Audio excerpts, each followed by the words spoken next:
Olá, seja bem-vindo ao Diário Esportivo nesta segunda-feira, dia 4 de fevereiro de 2019. Estamos aqui mais uma vez para falar tudo sobre o esporte da região, do Brasil e do mundo. Hoje quem está aqui do meu lado é o repórter Anderson Fattori. Tudo bem com você, Fattori? Tudo certo, Daí, graças a Deus. Maravilha, vamos falar então sobretudo a respeito da rodada do fim de semana do Campeonato Paulista, das séries A1, A2 e A3. Vamos falar também um pouquinho sobre o Super Bowl que aconteceu neste final de semana, enfim, os principais acontecimentos no esporte nesses últimos dias, né? Então, começando falando a respeito do Campeonato Paulista da Série A1, no qual tivemos clássico, inclusive, né? Tivemos surpresa aí no resultado do jogo do Santos, tivemos uma vitória, enfim, do São Paulo. Mas vamos começar falando a respeito de Palmeiras 0, Corinthians 1, Fattori. Surpresa para você? O Fattori que havia dito, né, que o Palmeiras ia ganhar fácil, mas não foi tão fácil assim, muito pelo contrário. O Corinthians foi lá e levou, Fattori, esses 3 pontos da casa do Verdão. Surpresa. Eu acho que todo mundo que acompanhava os primeiros jogos do Campeonato Paulista imaginava que o Palmeiras pudesse até ter uma certa facilidade de acordo, né, o Felipão, tudo acontecendo de acordo com o previsto para o Felipão, rodando o time, descansando alguns jogadores, enfim. O Palmeiras vinha num momento muito melhor que o Corinthians, que vinha perdendo pontos para os pequenos, tendo dificuldade para armar jogo, enfim. Só que aquela coisa, aquela velha máxima que a gente está cansado de ouvir, né? Clássico é clássico e vice-versa, né? E o Corinthians soube ele explorar as deficiências do Palmeiras. O Carille voltou a um esquema tático que ele foi muito vitorioso na primeira passagem dele pelo Corinthians, com 3 meias e apenas um jogador à frente, o Gustavo, né? Fazendo ali o papel que o Jô fazia na época do Carille na primeira passagem, e conseguiu congestionar o meio de campo ali, criando uma certa dificuldade para o Palmeiras articular essas jogadas.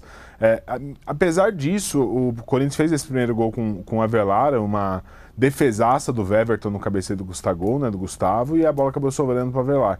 Mas depois a gente vai perceber que o Palmeiras teve chances para virar, para vencer a partida, e faltou ali um pouco digamos, tranquilidade para os atacantes. Você vê que foram várias, essa por exemplo, esse cabeceio, uma bola teoricamente fácil para fazer o gol sozinho, praticamente para fazer o gol, enfim. Então o Palmeiras teve oportunidades, não dá para dizer que o Corinthians foi superior, não dá para se falar de justiça também, porque justiça é bola para dentro, o Corinthians foi mais objetivo, né, e aí conseguiu vencer a partida. Mas o Palmeiras, imagino que é uma derrota que abala bastante a confiança do palmeirense, um jogo na arena, onde a torcida estava esperando uma vitória contra o principal rival, é aquela coisa, né, o Campeonato Paulista muitas vezes vale mais por uma vitória no clássico do que o título mesmo. Então é uma derrota dolorida para o palmeirense. Com certeza. A gente viu nessas imagens, principalmente do primeiro tempo, o Palmeiras abusando muito da mesma jogada, né? Que foram as bolas alçadas na área. Foram muitas jogadas de escanteio também, né? O Palmeiras usou muito dos escanteios. Faltou um pouco de diversificação ali nas jogadas para o ataque palmeirense, faltou ali talvez umas triangulações, umas penetrações, faltou um pouco isso para o Palmeiras, porque o que a gente viu foi muita bola alçada, né? Na verdade o Felipão tem jogado dessa forma já há algum tempo, né? O Palmeiras em si tem jogado assim, com bola sempre alçada na área. Na verdade, tecnicamente, o futebol brasileiro está muito frágil, né? Então, assim, é difícil, você não vê mais aquelas triangulações como você via. Acho que o último time que fez bem isso foi o Santos, na época de Lucas Lima, Neymar, que fazia bastante essas triangulações, os facões, né? Bolas invertidas de um lado para o outro. Hoje o futebol brasileiro está muito pragmático. Jogado pelos laterais, os laterais vai e cruzam a bola na área. Então, o Palmeiras não foge à risca. O Palmeiras eu esperava muito mais porque tem jogadores técnicos para isso, e o Felipão precisa achar alternativas para fugir de um sistema de marcação, como o Corinthians conseguiu encaixar a marcação. O Palmeiras tem por obrigação fugir dessa marcação, porque tem condições para isso. Tem jogadores de velocidade, tem jogadores tecnicamente muito bons passadores, e esses jogadores precisam chamar a responsabilidade e saber fugir dessa marcação. Acho que faltou um pouco isso para o Palmeiras, ter uma variação de jogadas ali na parte ofensiva para conseguir ludibriar a marcação do Corinthians, que encaixou de uma certa forma ali, que permitiu ao Palmeiras apenas os cruzamentos na área. Você vê que nos melhores momentos, praticamente todos os melhores momentos foram bolas cruzadas na área. Teve uma rara exceção ali de um chute que a bola desviou na zaga e pegou na trave. Então foi o único praticamente e um chute do Dudu no segundo tempo também, que a bola desviou e o Cássio fez a defesa. O restante foram todas bolas alçadas na área. É verdade. E o que mais uma vez se repetiu, né? Foi aí o destempero, vamos dizer assim, do Daverson, né? Mais uma vez expulso num jogo importante do Palmeiras. Ele cuspiu ali Agora eu não No me Richard. recordo, no Richard exatamente, aí já na segunda etapa, a gente está com as imagens aí na tela, né? Tudo foi um lance que realmente o Daverson acaba, um pouco antes da canela do Richard acertar ele já tinha ali sido tocado também. É que a imagem corta, mas é lá na parte superior da tela, tem uma cusparada do Daverson no Richard lá na meia-lua. Mas é mais uma vez o atacante palmeirense, né, o qual o Felipão já disse que tem um parafuso a menos, prejudicando o Verdão, né, Fattori?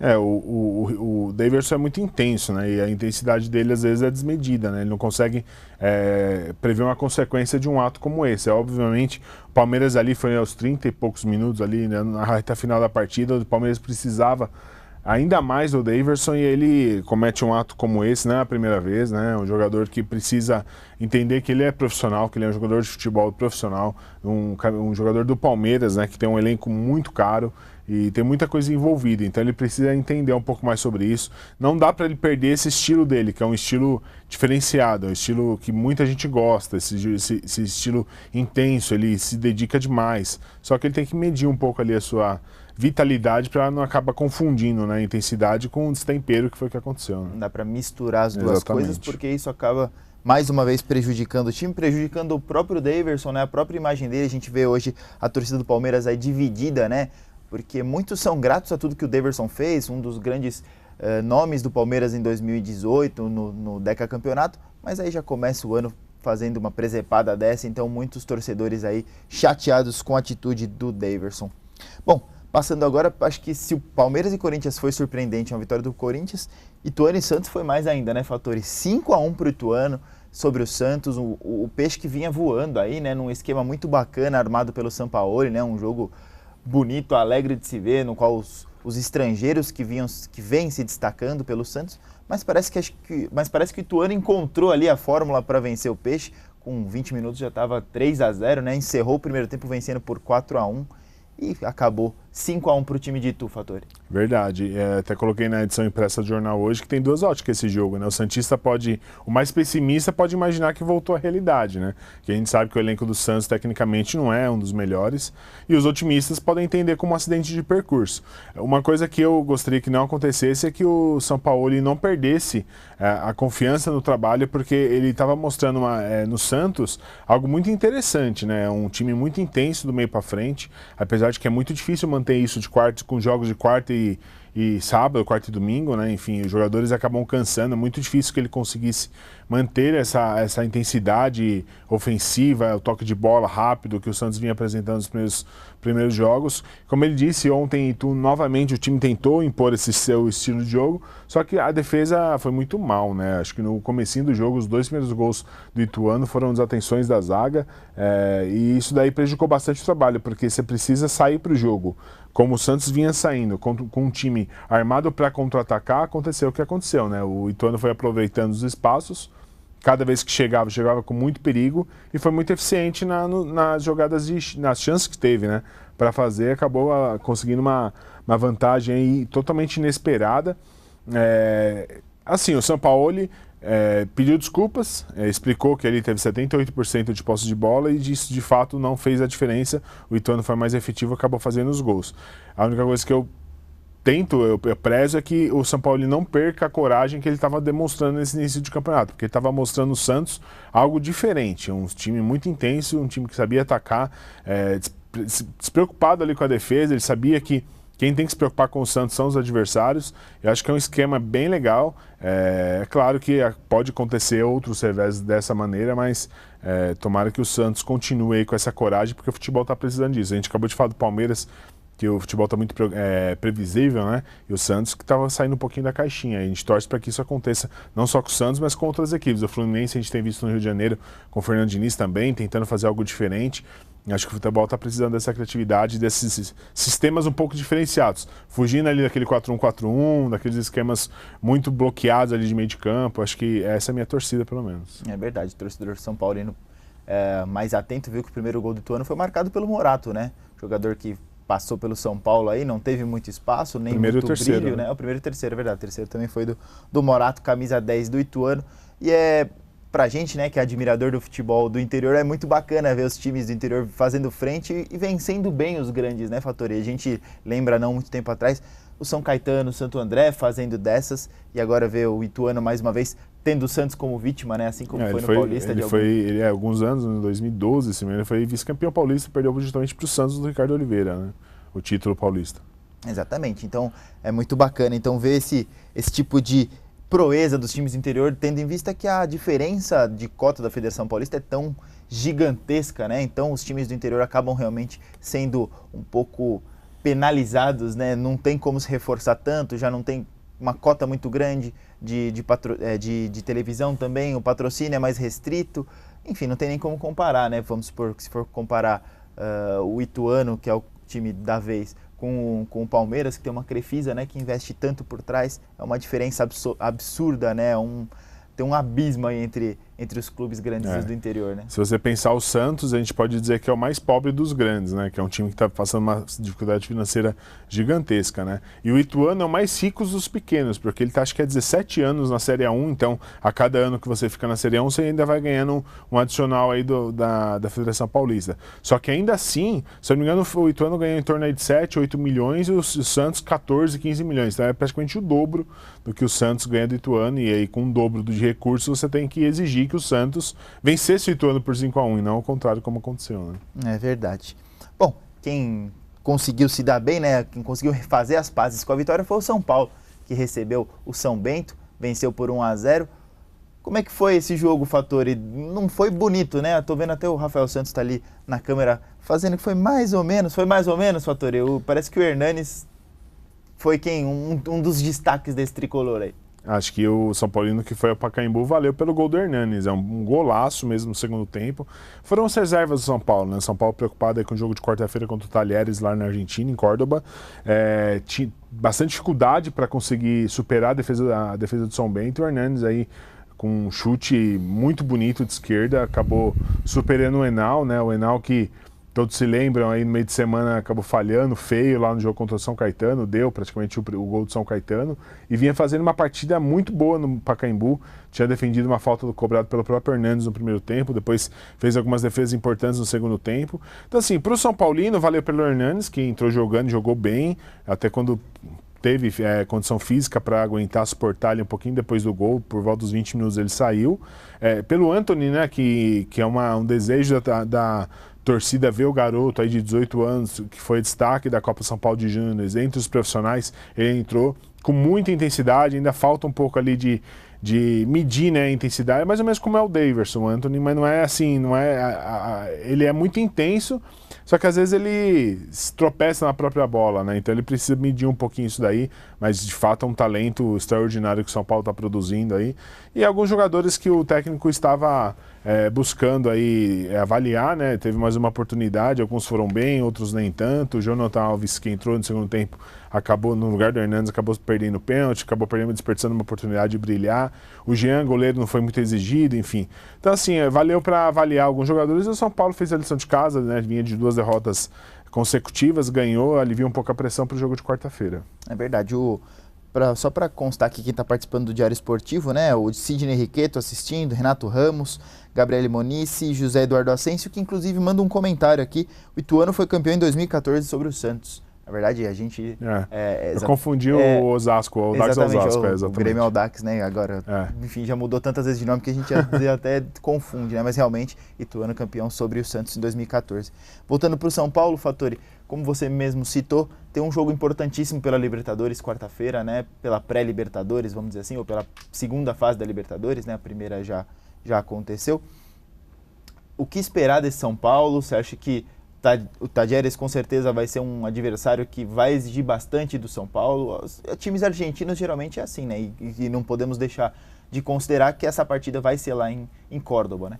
Verdade, acho que vai ser mais ou menos a estreia do São Paulo na temporada, né? Por mais que já tenha jogado no Paulistão e na Florida Cup, acho que o torcedor espera que todo o trabalho que foi feito até agora se ratifique aí no jogo de quarta-feira. O Jardine teve a oportunidade de testar, de avaliar, então, de descansar seus jogadores nesse final de semana. Então a gente espera que o São Paulo se apresente quarta-feira com o que vai ter na temporada. Esse é o cartão de visitas, digamos assim, do São Paulo, esse jogo com o Talheres. É óbvio que é fora de casa, tem que ter sempre uma precaução, porque times argentinos têm toda a catimba, enfim, nunca é fácil ganhar de argentino, mas eu acho que o São Paulo, no confronto, acaba sendo favorito, até pelo investimento que fez, trouxe jogadores tecnicamente muito bons, gosto muito do Pablo, do Hernani, são jogadores que aumentam bastante aí a qualidade técnica de São Paulo.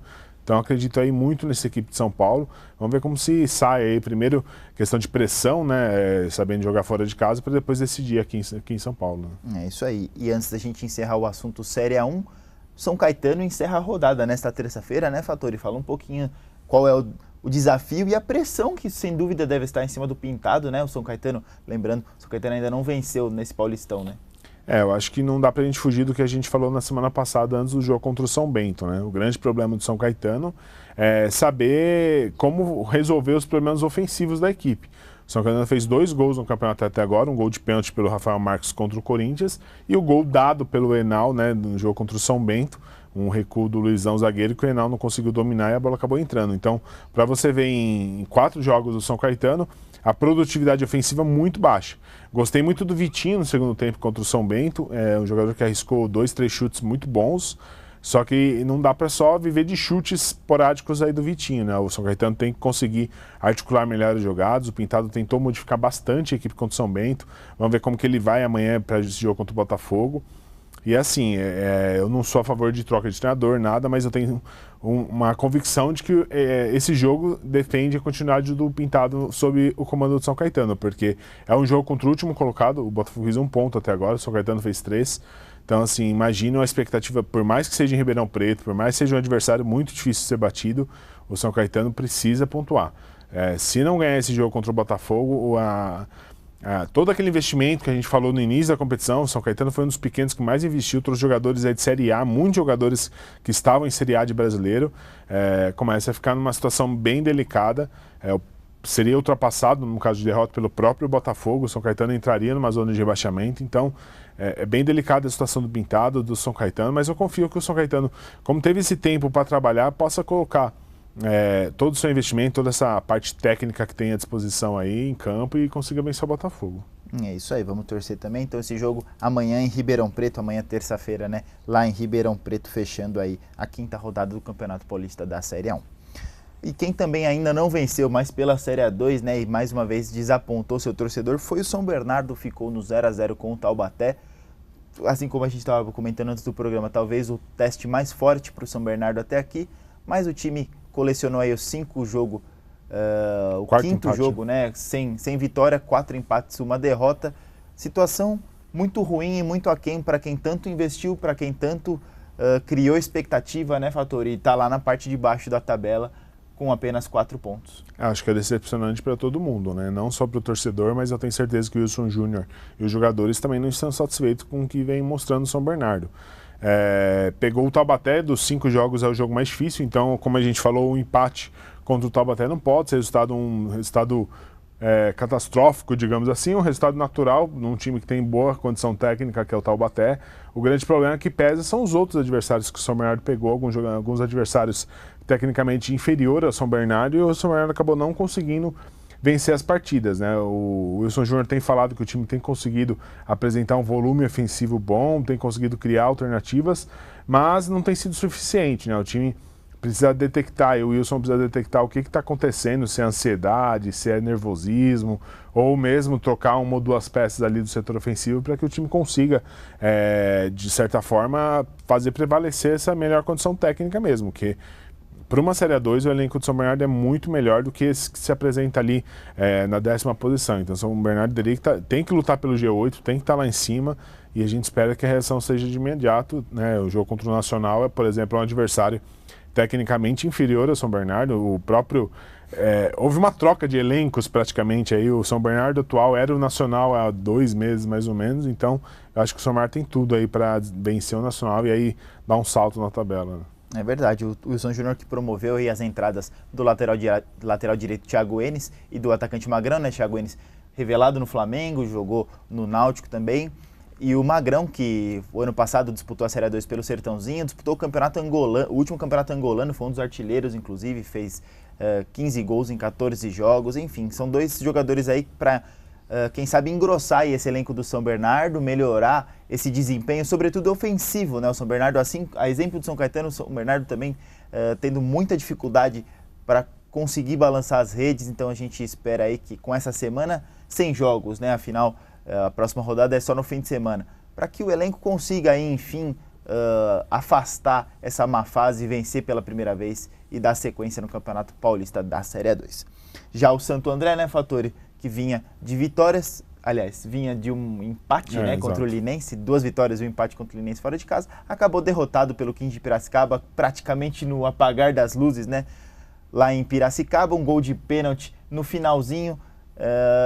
Dava para evitar o pênalti, Fattori? Você acha que foi aquela soma de situações, né? A zaga que permitiu ali a entrada do atacante, bem nesse lance aí, né? Talvez um erro de posicionamento dos 3 zagueiros ali, que acabaram ficando em linha e permitiram aí que o atacante do 15 de Piracicaba, é o Ronaldo? Ronaldo, exatamente. Isso, conseguisse aí avançar, foi derrubado pelo Tomazella que, como você mesmo disse, né, Fattori, foi o nome no primeiro tempo do Santo André e acabou cometendo o pênalti convertido aí aos 45 minutos do segundo tempo lá em Piracicaba. Eu acho que, sinceramente, foi mais mérito do 15 a jogada do que falha do sistema defensivo do Santo André. Eu acho que o Ronaldo mostra onde ele quer a bola, o Misael dá um toque espetacular para ele, na medida. A bola vai exatamente onde tinha que ir ali para a velocidade do Ronaldo, entre ele e o goleiro. É óbvio aí que o Ronaldo se joga, né, quando o Tomazella chega, só que não dá para não marcar, foi pênalti na minha avaliação. O Tomazella chega ali para decidir, para ou pegar a bola ou o jogador, acabou não conseguindo chegar na bola, pênalti. O Ronaldo, que inclusive, a gente já deu uma matéria sobre isso quando ele jogava pelo Ituano, ele é aqui de Santo André, inclusive ele era torcedor de Santo André, da Fúria Andreense, quando o garoto. Sempre vai bem contra o Santo André. E, curiosamente, faz gols contra o Santo André. Fez pelo Ituano e agora, novamente, pelo 15 de Piracicaba. É óbvio, ele é profissional, ele sabe separar muito bem esse lado aí que era, né, andreense, enfim. Mas eu acho que foi mais mérito do 15 do que falha do sistema defensivo do Santo André. O Santo André foi jogar lá em Piracicaba para conseguir um empate, assim como aconteceu em Lins no meio de semana. Acho que o empate era um resultado satisfatório para o Santo André, que está sofrendo muito com desfalques esse início de temporada. Perdeu ali um dos seus principais jogadores, principais articuladores, que é o Rafael Toledo. É um jogador que é muito inteligente, sabe jogar ali tanto recompondo como também ditando o ritmo ofensivo da equipe. Eu acho que foi uma das principais contratações do Santo André. Gosto muito do Toledo e perdeu ele nesses últimos 2 jogos.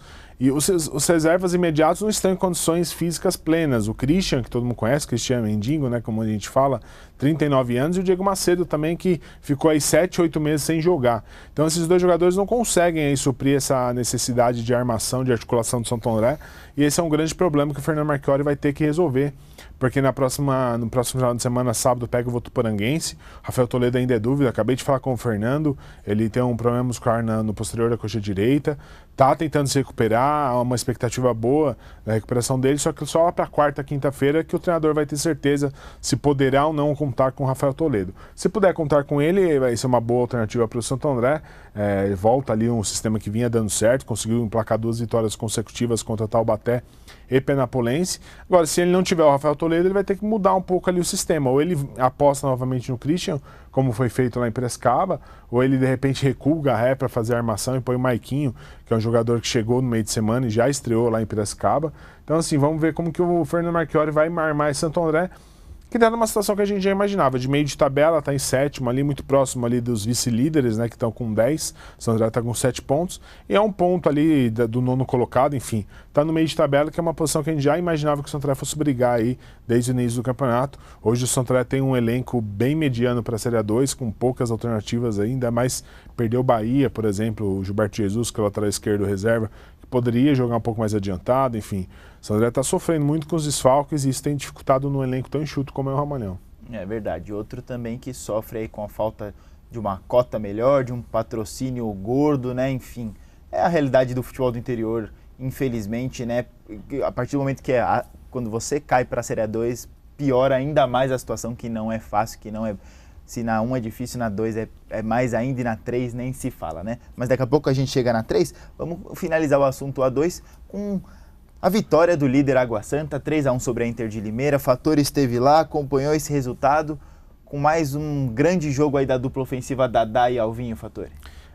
Estão dando o que falar. O Márcio Ribeiro tem apostado numa dupla mais leve, né? Ele tem jogadores até com outras características para usar, mas ele tem apostado no Dadá, que teve esse pênalti que na minha avaliação não foi, o Dadá pula antes de chegar no goleiro, mas o Dadá, na verdade é Dada, né? Não tem um acento, é Dada o nome dele. É muito liso, é muito rápido, né? Ele consegue driblar em velocidade, ele acabou fazendo aí o gol de pênalti, é o artilheiro da 2 com 4 gols.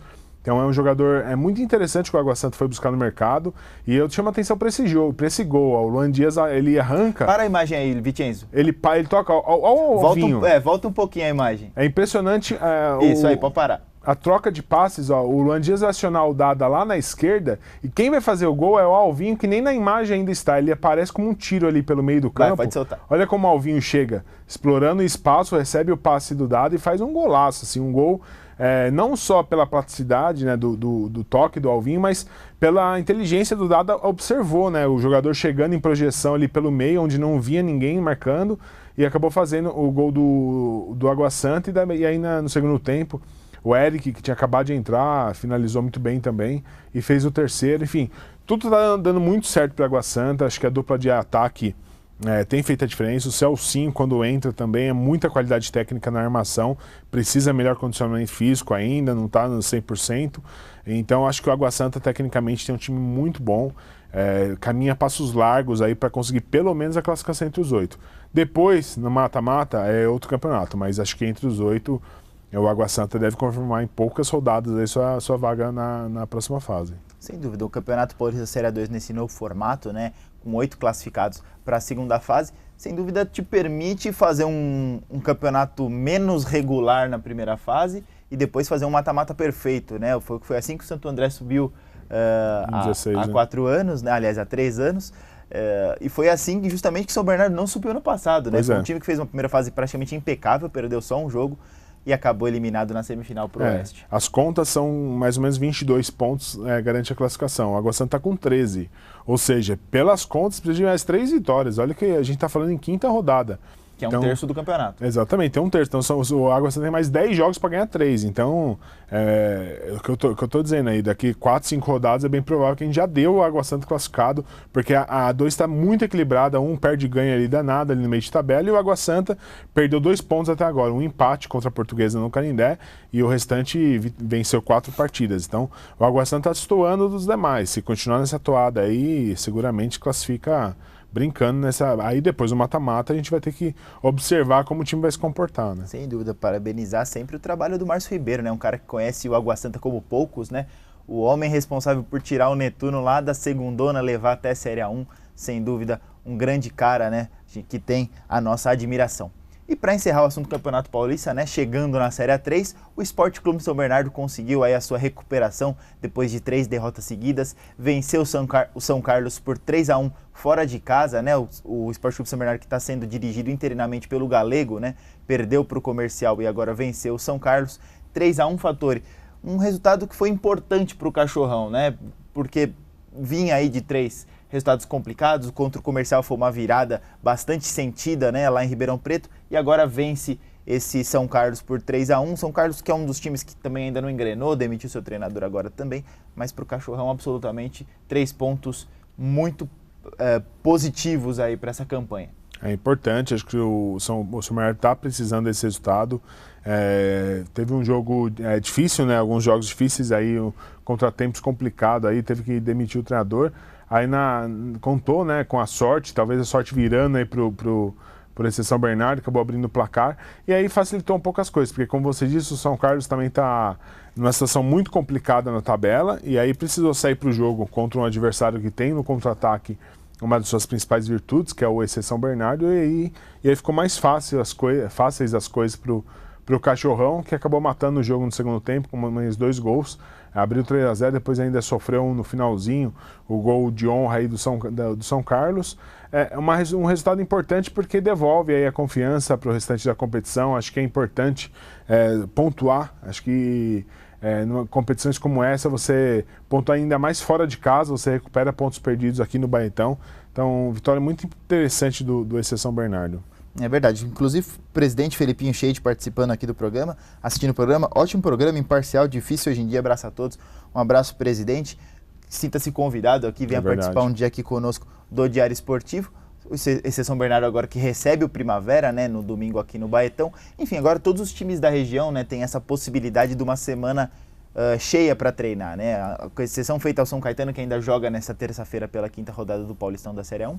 Todos os outros têm a semana completa, né, para treinar. Também acho que é importante a gente salientar, né?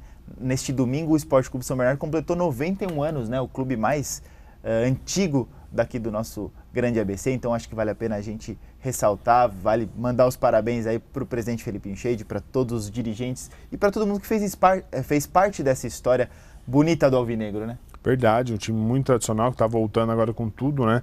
Retomou aí seu espaço no cenário esportivo regional e a gente torce para que consiga aí subir degrau por degrau. Estava na segundona, conseguiu acesso para 3, e a segunda temporada na 3, e assim tem que ser, estruturando aí aos poucos, a categoria de base também voltando a disputar a Copa São Paulo de Júniores. Acho que o trabalho do EC tem sido feito na medida, acho que é assim que tem que ser. Se estruturando, não adianta você dar um passo maior que a perna, subir aí para uma 2 e não ter uma equipe de base para se estruturar. Então acho que está sendo muito bem feito o trabalho desse, sim.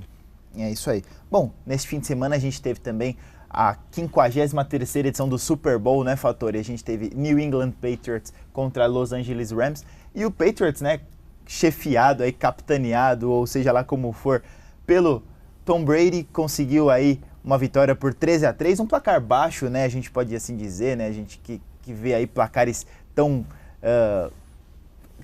numerosos em finais de Super Bowl. Esse foi 13-3, 6º título do Tom Brady, Fattori. É um dos maiores da história, sem dúvida nenhuma, nos esportes em geral, né, inclusive hoje tá vendo sendo comparado com Michael Jordan, né, ídolo do Chicago Bulls, do basquetebol americano, enfim, é um gigante. É um gigante, acho que, falando do Super Bowl, acho que quem é fã de futebol americano ficou um pouco decepcionado, né, porque a expectativa é tão grande para esse evento, é o maior evento esportivo do mundo, né, envolve aí cifras astronômicas de publicidade, o show, eu ouvi críticas de tudo, na verdade, eu ouvi do jogo, que foi abaixo da qualidade que se esperava, do show no intervalo, que também é uma atração à parte, né, o Maroon 5 não fez, segundo os fãs de esporte no mundo inteiro que a gente ouviu, muitas críticas, mas o que importa mesmo é a bola oval rodando ali, digamos assim, e o Tom Brady fazendo história, e eu acho que, de fato, ele é um dos principais esportistas hoje do mundo e os títulos mostram isso, né? Por mais que tenha algumas polêmicas durante a carreira dele, eu acho que ele chegou a um status ali comparável mesmo aos grandes de cada modalidade, né? Como foi Michael Jordan e outros, principalmente o americano que gosta muito disso, né? Gosta de valorizar seus astros, né? E acho que é importante essa marca para ele. É verdade, jogo que poderia ter sido diferente, né? Teve uma interceptação ali a 4 minutos do final, né? Um ataque do Los Angeles Rams estava perto da linha ali de touchdown, quando teve uma interceptação fundamental. New England recuperou a bola, venceu por 13-3, então aí mais um título dos Patriots no futebol americano. Só para também constar aqui, Luiz Carlos Marques mandou aqui, concordo com o Felipinho, imparciais. Luiz Carlos Marques, torcedor apaixonado do Ramalhão, mais um, né, Fattori? Apaixonado, é um torcedor que, eu acho que até mais que torcedor, né, o Luiz Carlos Marques, quem conhece ele das arquibancadas, é um cara que grava os jogos do Santo André, né, às vezes até para ajudar a molecada ali da base, ter um material de divulgação, ele está em todos os jogos, não só ele, eu não vou falar o nome de outros aqui, mas o Santo André, o São Bernardo, o São Caetano, tem alguns abnegados, aí o SC São Bernardo. Os caras que vão aí, largam às vezes família para trás para ir acompanhar, né? Como o pessoal fala, os times não jogam sozinho, né? Pode não ser numerosos, mas o time está lá, tem lá pelo menos uns 10 ali na arquibancada, e eu acho que isso dá uma força para o jogador, porque nos dias de hoje, com tanta concorrência de entretenimento, o cara sair da sua cidade, viajar ao interior para lá, tá dando a força para o jogador, acho que mexe com o atleta, ele entende um pouco aí da importância daquele jogo para esses jogadores, para esses torcedores. Porque a gente sabe que o jogador ele tem no Santo André passagem, né? Daqui a 3, 4 meses ele vai embora, né? Mas quem fica é o torcedor. Então acho que quando tem essa identificação bacana aí entre torcida e time, as coisas acontecem, e o Luiz Carlos Marques é um dos caras aí que agrega bastante a torcida do Santo André. E a gente acompanha o trabalho dele aí, filmando os jogos, olhando, bem bacana, parabéns. É isso aí, parabéns a ele e a todos eles que desempenham esse papel de... É aquela profissão torcedor, né? O cara realmente ele vive o clube, faz o que quer que seja pelo Ramalhão, pelo Azulão, pelo Tigre, pelo Cachorrão, pelo Netuno, seja por quem for. Bom, destaques finais do programa de hoje, Fattori? Acho que o jogo do São Paulo, quarta-feira pela Libertadores contra o Talheres, todo mundo está esperando aí muito desse jogo do São Paulo. E também acho que tem que destacar o São Caetano amanhã. Acho que é um jogo que tem que ficar ligado, um jogo muito difícil contra o Botafogo, mas estamos na torcida aí que o São Caetano consiga, enfim, deslanchar no Paulistão. Sem dúvida, e vai sair também na edição impressa dessa terça-feira uma matéria especial, né, Fattori? Uma matéria sobre o Centro de Ginástica Olímpica, Ginástica Artística e Ginástica Rítmica de São Caetano, que, enfim, parece que vai sair do papel, uma obra que começou em 2015, passou por alguns problemas de projetos, aí, adequações de projetos. Estive lá acompanhando a evolução da obra e está tudo pronto aí para ser entregue no final do ano. A gente está de olho e vamos acompanhar porque é um equipamento muito importante para a ginástica brasileira e a gente torce para que esse equipamento fique pronto a tempo de os atletas poderem utilizá-lo antes da Olimpíada de Tóquio 2020, que é em julho do ano que vem, né? Então, ficando pronto agora em dezembro, equipando tudo, ainda dá tempo de Arthur Zanetti e companhia utilizá-lo aí a tempo de melhorar a preparação brasileira da ginástica para a Olimpíada. É isso aí. Bom, então o Diário Esportivo fica por aqui. Obrigado a todos que participaram, para quem mandou o recado, para quem visualizou o nosso programa.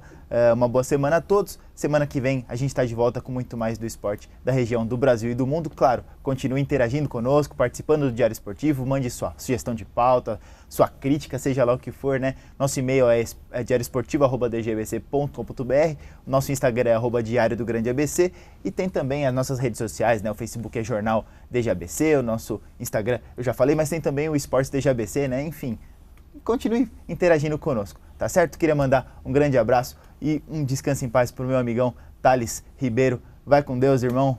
Tamo junto. Um dia a gente se encontra novamente. Uma boa semana a todos. Segunda-feira que vem a gente tá de volta. Um abraço. Valeu. Tchau.